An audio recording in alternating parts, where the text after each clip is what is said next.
Ora bem, todos temos aquelas memórias que consideramos absolutamente certas. Mas e se uma dessas memórias, uma que é partilhada por milhões e milhões de pessoas, estivesse, na verdade, completamente errada?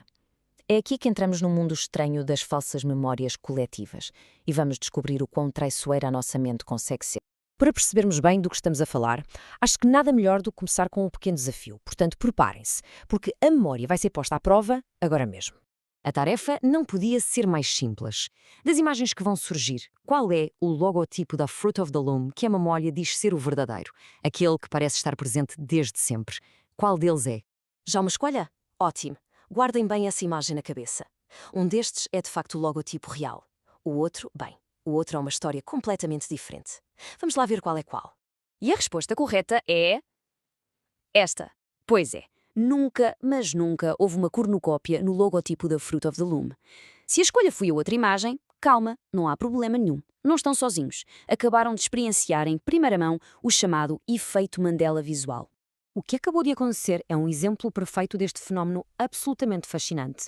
Agora que o vimos em ação, vamos mergulhar um pouco mais fundo. O que é exatamente o efeito Mandela visual? Pois bem, este fenómeno tem um nome: efeito Mandela visual. E basicamente acontece quando um grupo enorme de pessoas partilha exatamente a mesma memória falsa sobre um ícone visual que toda a gente conhece. Não é só um erro de uma pessoa, não, é um erro coletivo e surpreendentemente específico. Claro que, na internet, as teorias da conspiração disparam logo. Falam de universos paralelos a colidir, coisas assim.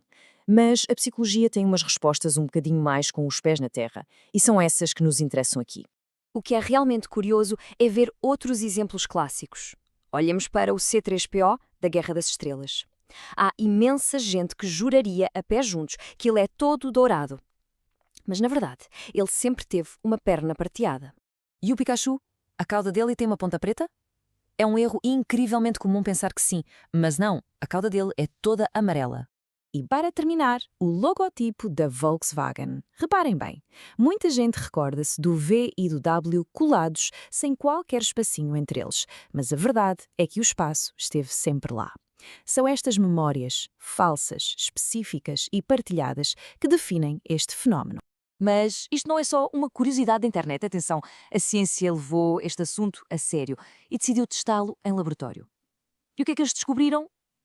Vamos ver.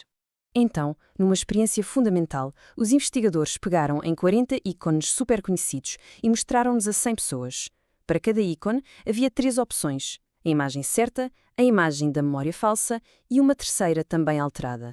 As pessoas tinham de escolher a correta e depois dizer o quão confiantes e familiarizadas estavam com a sua escolha. Os resultados, bem, foram de cair para o lado. Para os ícones mais famosos do efeito Mandela, a taxa de acerto foi pior do que adivinhar ao calhas. No caso do C3PO e do Homem do Monopólio, por exemplo, menos de 1 em cada 5 pessoas, menos de 20%, conseguiu identificar a imagem correta. É incrível. E é aqui que entra o paradoxo. Mesmo quando estavam redondamente enganadas, as pessoas diziam que conheciam muito bem o ícone e estavam super confiantes na resposta errada que deram. Ou seja, isto é crucial, confiança não é de todo sinónimo de estar certo. Mas a descoberta mais fascinante foi esta, a consistência. A análise revelou uma consistência quase perfeita, não nas respostas certas, mas nos erros que as pessoas cometiam. Por outras palavras, quando nos enganamos, tendemos a enganar-nos todos exatamente da mesma maneira. Isto leva-nos, claro, à grande questão. Porquê?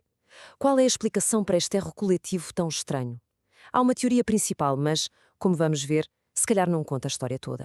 A explicação mais tradicional é a teoria dos esquemas. Basicamente diz que o nosso cérebro, para simplificar, preenche os detalhes que faltam com base nas nossas expectativas. Um homem rico de cartola? O cérebro pensa, aqui ficava bem o monóculo e pumba, acrescentam. Parece fazer sentido.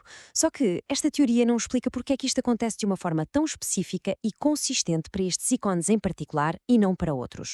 A investigação levanta perguntas a que a teoria dos esquemas, sozinha, não consegue responder. Por que é que o erro é tão específico? Por que é tão consistente entre pessoas e culturas diferentes? E por que é que afeta seletivamente só alguns ícones e não outros? O mistério, na verdade, continua. Então, depois de vermos tudo isto, o que é que podemos concluir sobre a nossa memória? A resposta é, ao mesmo tempo, muito simples e profundamente inquietante. A grande conclusão do estudo é mesmo esta. O efeito Mandela visual vem mostrar que as nossas mentes não funcionam de forma parecida só quando acertamos, mas também quando erramos. Existe um padrão até nos nossos enganos.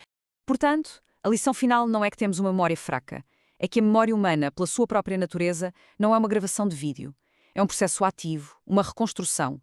E às vezes parece que todos usamos as mesmas peças do feito ovas para montar o puzzle do passado. E isto deixa-nos a pensar numa pergunta algo desconfortável. Se milhões de nós partilhamos estas memórias falsas sobre coisas tão banais, de que outras coisas, talvez bem mais importantes, nos estamos todos a lembrar de forma errada?